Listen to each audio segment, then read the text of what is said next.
आज की वीडियो में हम सीखेंगे कि वॉइस क्या होता है। वॉइस का अर्थ होता है वाच्य। ठीक है, तो वॉइस क्या होता है, सबसे पहले इसकी डिफिनेशन को देख लेते हैं। तो देखिए, डिफिनेशन कह रहा है कि voice is the form of a verb that indicates whether the subject is one doing the action और the action being performed on subject. अर्थात वॉइस जो है वह क्रिया का वह रूप है जिसके द्वारा यह पता चलता है कि कोई कार्य या तो सब्जेक्ट के द्वारा हो रहा है, कर्ता के द्वारा हो रहा है, या फिर if is one doing the action और the action being performed on subject, या फिर वह कार्य जो है वह कर्म पर हो रहा है अर्थात ऑब्जेक्ट पे हो रहा है, उसी हम क्या कहते हैं, वॉइस कहते हैं। ठीक है, अब चलिए, there are two kinds of voice, यानी वॉइस जो है मुख्यतः दो प्रकार के हुआ करते हैं। ठीक है, वॉइस मुख्यतः दो प्रकार के हुआ करते हैं, एक होते हैं एक्टिव वॉइस और दूसरा होता है पैसिव वॉइस। ठीक है, वॉइस मुख्यतः दो प्रकार के, एक एक्टिव वॉइस और दूसरा पैसिव वॉइस। ठीक है, अब चलिए देख लेते हैं कि एक्टिव वॉइस क्या होता है। तो एक्टिव वॉइस कह रहा है कि it denote the persons doing work is man, यानी एक्टिव वॉइस हमें यह बताता है कि जो कार्य करता है वह प्रमुख होता है। अर्थात किसी सेंटेंस में कार्य करने वाला व्यक्ति ही क्या होता है, मैन होता है। ठीक है, तो उसे हम एक्टिव वॉइस करेंगे। जिस सेंटेंस में कार्य करने वाले व्यक्ति की प्रधानता हो, कार्य करने वाले व्यक्ति मुख्य हो, ठीक है, तो उसे हम एक्टिव वॉइस कहेंगे। ठीक है, जैसे कि इसमें देखिए, एक्टिव वॉइस का रूल होता है कि एक्टिव वॉइस में सब्जेक्ट होता है, वर्ब होता है और ऑब्जेक्ट होता है। ठीक है, अब देखिए दूसरा देख लेते हैं पैसिव वॉइस क्या होता है। तो पैसिव वॉइस कहता है कि it denotes on which the work is doing, यानी पैसिव वॉइस हमें यह डिनोट करता है ना, कि आखिर किस पे काम हो रहा है। अर्थात किसी सेंटेंस में जिस पर काम होने का बोध हो, जिस पर काम होने का बोध हो, है ना, उसी को हम क्या कहते हैं, पैसिव वॉइस कहते हैं। ठीक है, इसका रूल होता है कि इसमें ऑब्जेक्ट, हेल्पिंग वर्ब, भी थ्री, बाय और सब्जेक्ट की प्रधानता होती है। ठीक है, अब चलिए देख लेते हैं हम डिफरेंस की एक्टिव वॉइस और पैसिव वॉइस में क्या डिफरेंस है ना। एक एग्जांपल के थ्रू देख लेते हैं। जैसे देते हैं कि राम इट्स ए मैंगो। देखिए, सेंटेंस है राम इट्स अ मैंगो। ठीक है, इस सेंटेंस में देखते हैं तो राम हो गया सब्जेक्ट, ठीक है, इट्स हो गया इसका वर्ब, ठीक है, उसके बाद ए मैंगो हो गया इसका ऑब्जेक्ट। ठीक है, तो देखिए अकॉर्डिंग टू एक्टिव वॉइस, है ना, इसमें सब्जेक्ट पाया गया, वर्ब पाया गया और ऑब्जेक्ट पाया गया। अब ये हो गया इसका एक्टिव वॉइस। ठीक है, अब इसे हम पैसिव वॉइस में जो चेंज करेंगे, पैसिव वॉइस में जो बनाएंगे, है ना, तो आखिर हमें कौन कौन सी चीजें परिवर्तन करने की जरूरत पड़ेगी, तो ध्यान देंगे।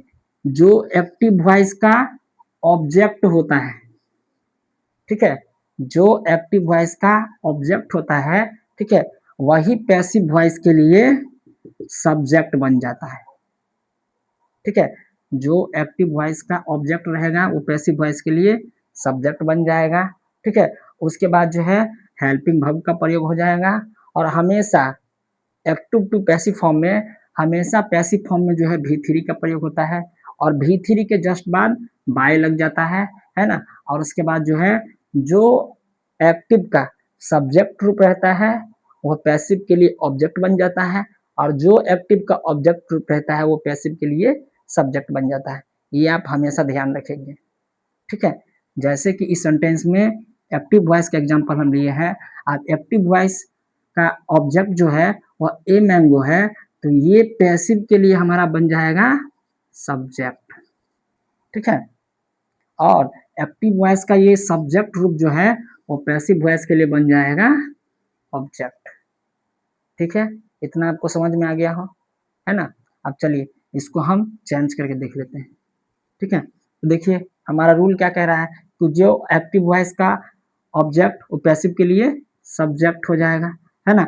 अब तो देखिए एक्टिव वॉइस का ऑब्जेक्ट क्या है, ए मैंगो, है ना, तो पैसिव वॉइस के लिए सब्जेक्ट हो जाएगा ए मैंगो।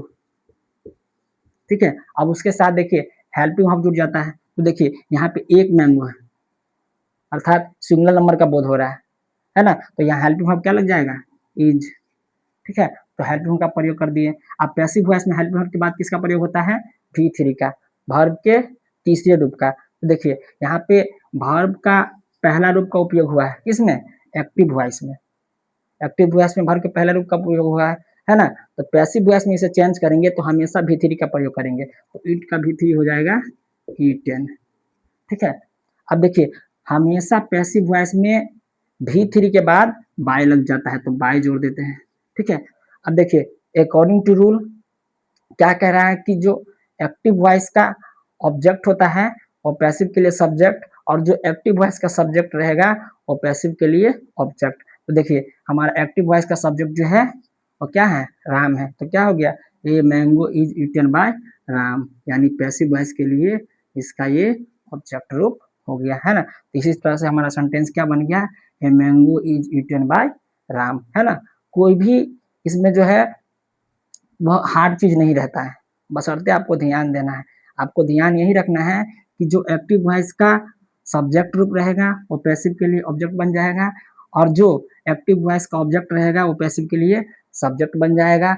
हमेशा एक्टिव वॉइस का सब्जेक्ट फॉर्म जो है, ठीक है, वो पैसिव के लिए ऑब्जेक्ट बन जाता है, और एक्टिव वॉइस का ऑब्जेक्ट फॉर्म जो है पैसिव के लिए सब्जेक्ट बन जाता है। हमेशा ये भी याद रखेंगे कि एक्टिव वॉइस का रूल कहता है कि इसमें सब्जेक्ट होता है, वर्ब होता है और ऑब्जेक्ट होता है, ठीक है? और पैसिव वॉइस कहता है कि इसमें ऑब्जेक्ट होता है, यानी ऑब्जेक्ट का रूप एक्टिव वॉइस का ऑब्जेक्ट रूप इसमें सब्जेक्ट बन जाता है।